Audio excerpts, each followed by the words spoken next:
Welcome back to the Vandy Sports Podcast. I'm Joey Dwyer. We're presented by the Wash House. I'm here as Vanderbilt trails Florida 76-57 with a minute 21 to go. I think we know how this one's going to go. Vanderbilt hasn't got it within double figures since 6 minutes left in the first half, and frankly, they're heading towards a historically low point of this program.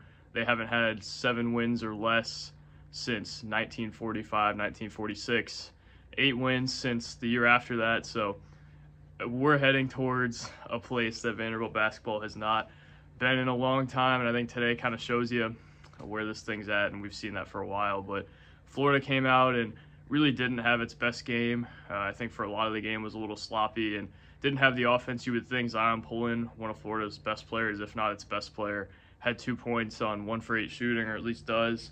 As of the filming of this, Vanderbilt just seems completely outmatched today, and I think it could have been somewhat in this game if the shot making was better. I don't think that was personified any better by Paul Lewis missing the wide open layup at the end of the half. You knew the game was over then, and frankly, the first possession of the game, I thought they were in trouble when Ezra Magnon, kind of the older, steady point guard, turns it over and looks overwhelmed. They turned it over 8 times in the first half, shot at 25% from the field in the first half. Only 20 points, which is tied for their season low and a half. So you kind of get the story. They were physically outmatched. They looked a little bit overwhelmed in front of a crowd that's frankly been sold out, and Florida just has better players than them. You look at how Todd Golden kind of reworked his roster. They lost about the same amount that Vandy lost.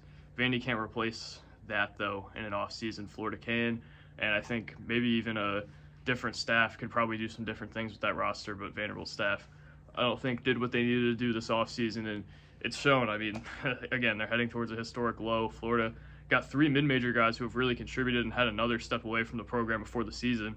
Walter Clayton, Zion Pullen, and the center from Marshall. All 3 of them have given them big things. Vanderbilt hasn't hit on his transfers as much. Van Allen-Lubin's been all right. I think Van Allen-Lubin needs another good big alongside him to be good, though. I don't know if he's a center you play with 4 guards the whole game, and he's had to do that the whole year. I think he's probably better as a 5 in some lineups, but if they could get a big that could complement him, he could be a heck of a 4. They've seen him as a 4, I think, but that's all besides the point. You just have to look big picture after stuff like this.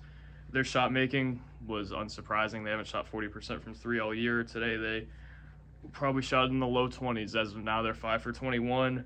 They're losing by 20 points, and it's just how the cookie crumbles with this team. Florida has switchable size, can really rebound it, and can really overwhelm you with its front court. They have a backcourt of the 4 really good guards, Richard, Pullen, Clayton, and Kugel. And Kugel, I think, would maybe be Vandy's best player, but he's kind of been a non-factor this year for Florida just because of all the other guards they have. And they're just a really, really good team who I don't think I realized was that good until today. The 17.5-point line, I guess, is closer than we think, but it felt like that was really applicable, and it was bigger than a 17.5-point difference today. Again, you just look at how these rosters are worked. You look at just the size and the depth differences, and you see that it's hard for Vanderbilt to have a path, maybe to even another SEC win. Florida's in the top half of the league. I think they're top 5 in the league right now. But, again, I don't think Vandy can really be competitive for a lot of the rest of these games. They play Florida again at Memorial. That's probably going to be ugly. They play Kentucky at Rupp. That'll be ugly.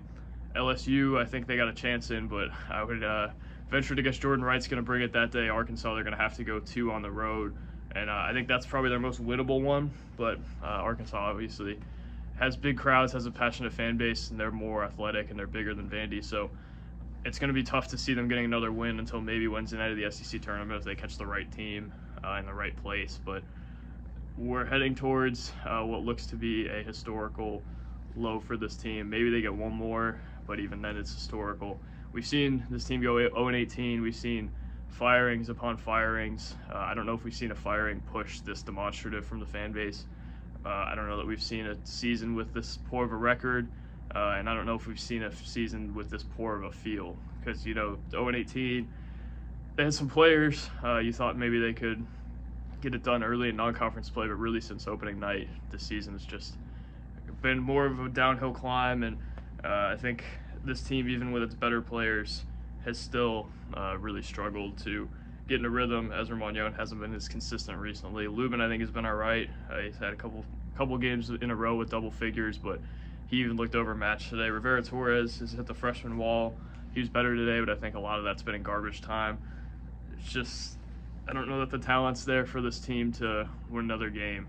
We'll see. I think they were lucky to get the Texas A&M one, and Mizzou, I think Mizzou is just really bad, but they're on the way to maybe get a win today, so we'll see. But kind of the main takeaways today, I won't keep you all much longer. Shot making, really poor. Paul Lewis missing that open layup is kind of the microcosm of that, but you look at Tassos Cometeros missing open threes. Venno Leuven was wide open for a bunch of threes, missed them. Their offense just really, really poor. And Stack has said shot making in the past, but I thought there was a deeper layer to it. Today, I don't think there was much of a deeper layer.